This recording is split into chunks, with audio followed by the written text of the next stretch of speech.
The wild boars have been hogging the news recently, with somebody getting seriously injured, boldly stealing other people's food, and of course all this leading to people with pitchforks wanting to roast them, on the internet at least. So today, we're attempting to track one down here at Pasir Ris Park, and we'll talk about why wild boars behave the way they do. Let's go! Go! Go! Dig! Dig! Dig!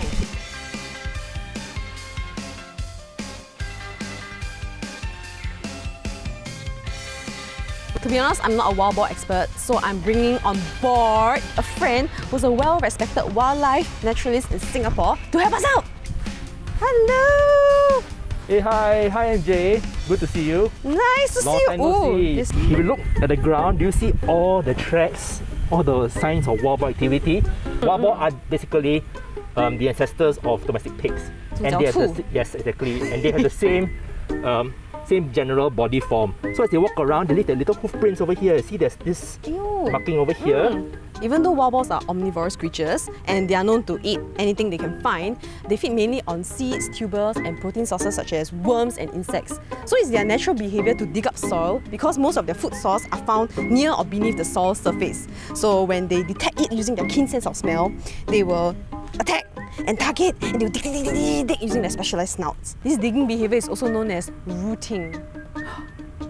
The wild boars are rooting for themselves.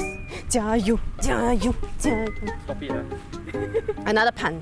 Okay, let's continue. Enough of your puns. No! There'll be more boar puns. They love. They like mud. When there's mud, they will just create more muddy areas. Because they have to wallow in the mud, ma. Why do they wallow in mud though? It's just like a mud spa, so it cools them down, and then it's like a small protective covering for prevent parasites from biting them. And I think it's quite shiok, I don't know. Wallow in the mud. Okay, so you can see there's more tracks over here, and there's a little gap between the logs. Right? So they've been walking through here, and as they walk, they just leave these tracks in the ground. It's a group. Getting nearer to them. Maybe, I have no idea. They could definitely be in the forest right now as we speak. But they're usually quite shy creatures, so they usually avoid human beings. You can see they've actually been crossing this little stream. They can't jump high, but they can leap across. They leap across. Barriers. Maple story is real. Look for poop. Oh, it looks like Milo nuggets. So it's just this large brown or even black clumps, and they usually deposit them in like little piles. It's a wild boar, can you see? The double hoof, the hoof with the two thing. They are beach boars. Is that a pun? Yes. Yes! Ding, ding, ding, ding. Are you joining her? Alright, so we're going to walk up this way, and then we'll turn out. There's actually a wild boar feeding area where people are known to regularly feed the wild boar. Yeah. Unofficial, right? Unofficial, Yeah. definitely not No, legal no. at all. So you can see behind this fence, there's this whole grove of oil palms. Now, we don't have oil palm protection in Singapore, but in many of the forest areas, we do have people who planted oil palms in the past. And oil palm fruits, they are very nutritious. Wild boar love them. So this could be another factor that allows their populations to increase beyond what the forest could normally support. Got lorry? Oh, you can see! The wild boar tracks over here, they've been digging here, they've been digging over that side as well. They are coming out on the verge of the urban estate. Who knows, they might even be wandering into the HDB estate at night. Oh, they feed here? Yeah. This is the feeding site. Okay. Yeah, not sure how active it is now lah. In a nutshell, why feeding wild boars is a bad idea is because wild boars being fed by people will cause them to lose the fear of humans, and they will start to wander more into more urban areas to find us for food. Just like how we always go to the fridge whenever we are hungry. Yes, it's the same thing. And with the extra nutrition, right, from human feeding, the population will kaboom!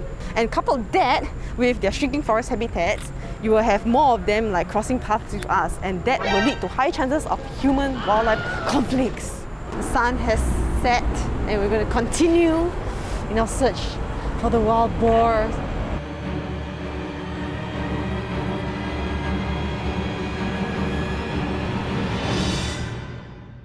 No, it's over there, it's over there, it's over there. It's eating. It's rooting So the wild boars usually just stick together in their groupies because the piglets will have to feed on their mom's milk for around 3 to 4 months. The young can actually suckle on females who are not their mom but are producing milk. The boars and the males, when they grow up, they leave the herd. So they will normally live by themselves. And they'll only join the herd when it's mating season. It is definitely too comfortable with people. This is definitely not normal behavior for a wild animal. It is not supposed to be this close to people in the first place. Practically along the pavement. This shows that they've actually become very used to human presence. So wild boar piglets, they look very, I'm not say very different, but they have the stripe pattern on their bodies as compared to their adult forms where they don't have. And that is assumed to be for camouflage purposes in the dense vegetation surroundings. So other animals such as the young of tapirs and even emu chicks, they also have similar stripe patterns on their bodies. They are the borders. No. The boars were at the borders. Yeah, they're the borders of the Pasir Ris Park. I think it's cute to know that they are like happily there and like there's a home for them here. After a whole evening of looking for wild boars, I realized that most of their aggressive behaviors are actually caused by human actions. And sometimes other people have to suffer for these actions that are caused by certain individuals. So the best thing that we can do, right, is to simply leave the wild boar alone. There are some voices online wanting to cull these animals, but that's only a short-term solution. If you don't tackle the root cause of the problem, one of which is feeding, then this problem will just keep recurring. Wild boars are not monsters to be feared, but they are also not supposed to be cuddly pets that you can, touch and go near them. If you really need to pet an animal, if you urge to pet an animal, you can just pet the stray cats below your HDB area or go to a dog cafe or cat cafe, right? So how do you guys feel about wild boars now? Let us know in the comment section below. Just keep thinking. How do you two know each other? What? I think through Zach, right? Yeah. But we're from the same... That time we were from where we were attending that training session for the Singapore Environmental Council. Yes. SEC. But I know you already from NUS, right? Did we? Can't remember. Are you from my batch? I don't know. No, I'm not from your batch. I'm much older. Huh? Really? Yes. I thought... Yes. Wait, I saw you in NUS before. No? Did we? Did we? I can't remember. Okay. I did work in NUS for a while, but I don't think I'm from your batch. How Which year did you guys graduate? Okay, one thing first. 2018. 2017, 2018. I graduated from NUS in 2007. I thought I was like, oh, this is my course-mate. No, we met it. No. We do a bird race together.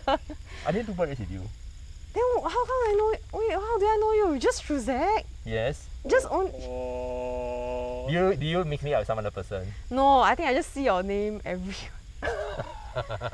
Yeah. So wild boars can travel quite far distance, not only on land but also over water. So in the past, they were believed to be extinct on mainland Singapore. So for many decades, nobody saw or heard of wild boar in mainland Singapore. Then suddenly in the 1990s, wild boar was showing up. Where? In Lim Chu Kang, in Changi, in some other places. Where they come from? They actually swam over from Ubin and Tekong and Johor. So I know of someone who shared that he was kayaking one day and he saw the head of an animal in the water. The animal was like, what? Is that a crocodile? Then he saw it as the animal started getting closer and closer to the beach. Then it came up, turned out to be a wild boar. So he had actually been swimming from possibly Ubin, and he swam over, came up, and then he dashed off into the forest in Pasir Ris Park, right here.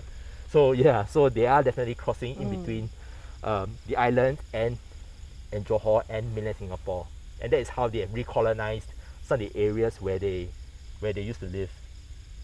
So yeah, this is not an easy issue to manage at all because they are so mobile, and yeah, this is a species that can eat anything, and can also be dangerous in certain situations.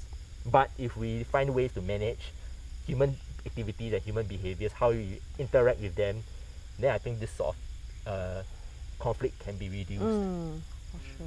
Yep. Okay, that's great. Let's thank Ivan. Okay. Alright. Call it Nothing a else. night. Right? Yes, let's call it a night. Okay. Thank you, Ivan, for bringing us around and showing us the behaviors of wild boars. And let's call it a night. Yep, you're welcome. My pleasure. It's been great sharing more about wild boar with everyone. Hope you guys have a not boring time. Okay, sorry, stop. Alright. It's a That's wrap. all. Okay. It's a wrap.